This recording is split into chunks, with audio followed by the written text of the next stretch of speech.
how do you define entrepreneurial excellence? And you probably more so than many of my guests have a really unique perspective because you've seen so many companies fail, or they are on their essentially failing path and they're shutting down. So what does excellence look like for the companies that make it that maybe you don't see?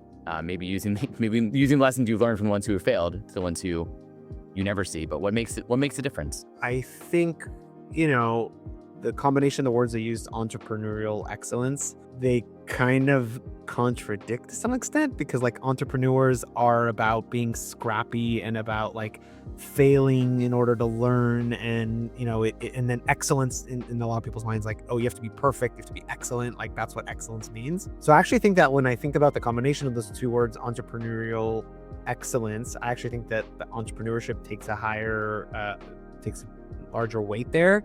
And so from my perspective, like entrepreneurial excellence is about tenacity, is about never giving up, is about failing, because if you don't try, you don't fail.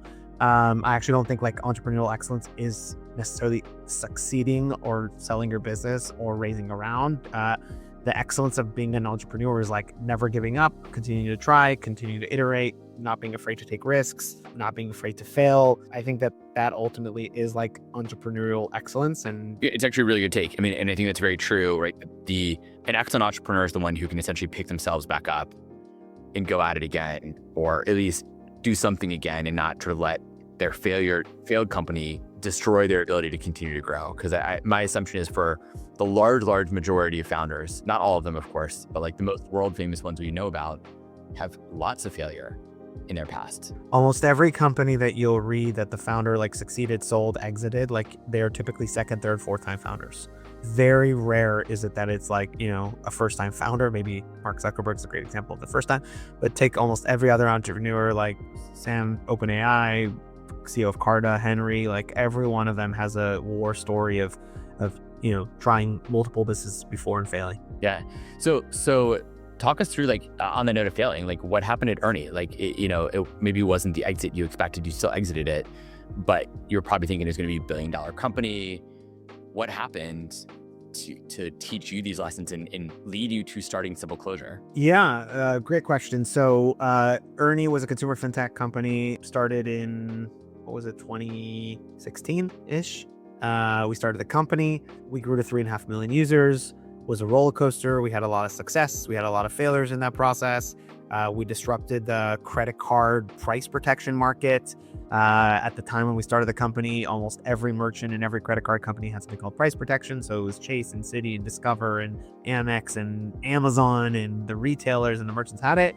And with our success also came a lot of failure and learnings. And actually at a certain point in time, things weren't going so well.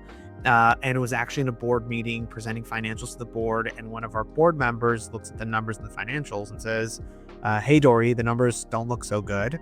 Runway is looking really short. We're not going to invest any further in the business. And we think that you can't go out really and raise an external round. You don't have enough traction. So we'd like to talk about plan B. And I'm like, what are you talking about? What plan B? They said, we think we need to, discuss the option of potentially shutting down the business and understanding what that means. I'm like, okay, what is there to talk about? And so the board actually asked me to put together a shutdown analysis for the business. And I'm like, what is a shutdown analysis? And they're like, well, we'd like to better understand the timeline, the costs. Are there liabilities? Do we owe severance packages? Do we have an office lease we can't get out of? Are there contracts that we can break? And so they started flooding me with a ton of questions. And the honest truth is I didn't have an answer to any of those questions. And so I told the board, hey, let me go do some homework. Let me get back to you with answers. I went home that evening from the board meeting. First thing I did is I literally went to Google and I Googled how do you shut down a startup? Hoping to find like a platform or a company or like material information. The closest thing I could find was a blog post from some boutique law firm that was probably like 20 years old, nothing I could rely on. So that wasn't helpful. The next thing I did naturally was actually went to my LinkedIn, and I'm like, okay, I'm not the first founder shutting down. Like, let's go talk to founders in my network that have shut down and ask them, like, how do you put together a shutdown analysis and what does this look like? And so I actually started going through my LinkedIn and looking for founders that have shut down their company. After spending a good 2 hours, like going through LinkedIn, I couldn't find anyone. I'm like, this doesn't make sense. And what I realized really quickly is that it's not that founders in my network have not shut down. It's just no one likes to write about it on LinkedIn. So